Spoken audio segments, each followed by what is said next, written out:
நேயர்கள் அனைவருக்கும் என் அன்பான வணக்கங்கள். கவியரசு கண்ணதாசன் மற்றும் புரட்சித் தலைவர் எம்ஜிஆர் இருவருக்கும் இடையே இருந்த அரசியல் முரண்பாடுகள் தமிழகம் அறிந்த ஒன்று. கண்ணதாசன் காங்கிரஸ் கட்சியில் இருந்த போதும், எம்ஜிஆர் திமுகவிலும் பின்னாளில் அதிமுகவிலும் இருந்த போதும் இருவரும் மேடைகளில் பயங்கரமாக விவாதித்துக் கொள்வார்கள். ஆனால் இவ்வளவு அரசியல் பகைகள் இருந்தாலும் சினிமா என்று வந்துவிட்டால் எம்ஜிஆரின் மக்கள் திலகம் என்ற இமேஜுக்கு எப்படி பாட்டெழுத வேண்டும் என்பதில் கண்ணதாசனை மிஞ்ச ஆளே இல்லை.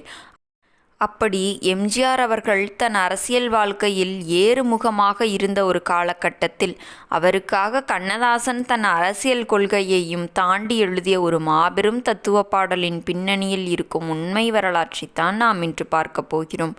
எம்ஜிஆர் நடித்த நம் நாடு என்ற திரைப்படத்தின் பாடல் கம்போசிங் நடந்து கொண்டிருந்த நேரம், அந்த படத்தில் எம்ஜிஆர் ஒரு நேர்மையான அரசு அதிகாரியாக ஏழை மக்களுக்காக போராடும் கேரக்டரில் நடித்திருந்தார். படத்திற்கு பாட்டு எழுதுவதற்காக கண்ணதாசன் வந்தபோது திரையுலகில் ஒரு சின்ன சலசலப்பு இருந்தது. ஏனென்றால் அரசியல் ரீதியாக எம்ஜிஆரை எதிர்த்து வரும் கண்ணதாசன் இந்த நேர்மையான கேரக்டருக்கு எப்படி பாட்டு எழுதுவார் என்று பலரும் சந்தேகித்தனர். ஆனால் கவிஞர் ஸ்டுடியோவுக்குள் நுழைந்ததும் தன் அரசியல் சட்டையை கழற்றி எறிந்துவிட்டு ஒரு தூய்மையான கலைஞனாக மாறினார். இயக்குனர் கதையின் சூழலை சொன்னார். ஏழை எளிய மக்களின் கஷ்டங்களை போக்கும் ஒரு தலைவனின் பாட்டு அது. எம்ஜிஆர் அப்போது அரசியலில் முழு வீச்சில் இறங்கியிருந்ததால் இந்த பாடல் அவருக்கு அரசியல் பிரச்சாரத்திற்கும் பயன்பட வேண்டும் என்ற எண்ணம் படக்குழுவுக்கு இருந்தது. இதை புரிந்து கொண்ட கண்ணதாசன் எம்ஜிஆரின் அரசியல் கொள்கையான அண்ணாயிசத்தையும் ஏழை பங்காளன் என்ற அவரது இமேஜையும் மனதில் வைத்து பேனாவை எடுத்தார்.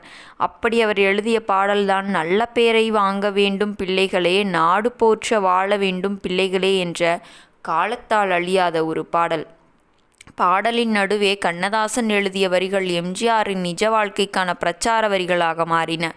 பாடுபட்டு சேர்த்த பணத்தை ஏழைகளுக்கே அள்ளித்தந்து வாடுகின்ற ஏழைகளின் கண்ணீரை துடைப்பவனே தலைவன் என்ற அர்த்தத்தில் கவிஞர் வரிகளை அமைத்தார். நேற்று வரை மேடையில் தன்னை எதிர்த்து பேசிய கண்ணதாசன் தன் படத்திற்காக தன் நிஜமான கொடைத்தன்மையை பாராட்டி இவ்வளவு உன்னதமான வரிகளை எழுதியிருப்பதை பார்த்த எம்ஜிஆர் நெகிழ்ந்து போனார். இந்த பாடலுக்காக கண்ணதாசன் பெரிய அளவில் சம்பளம் வாங்க மறுத்துவிட்டார். நட்புக்காக நான் எழுதிய வரிகள் இது என்று பெருந்தன்மையோடு கூறினார். படம் ரிலீஸ் ஆன போது இந்த பாடல் எம்ஜிஆரின் அரசியல் பிரச்சார மேடைகளில் ஒலித்து அவருடைய வெற்றியை தீர்மானிக்கும் ஒரு முக்கிய காரணமாக மாறியது. அரசியல் பகையை தாண்டி நண்பனின் குணத்தை பாராட்டிய கவிஞரின் பெருந்தன்மை உங்களை நெகிழ வைக்கிறதா? உடனே கமெண்டில் சொல்லுங்கள். இந்த வீடியோ பிடித்திருந்தால் வீடியோவிற்கு ஒரு லைக் கொடுத்துவிட்டு நமது சேனலையும் சப்ஸ்கிரைப் செய்து கொள்ளுங்கள். மீண்டும் நாளை சந்திப்போம். நன்றி, வணக்கம்.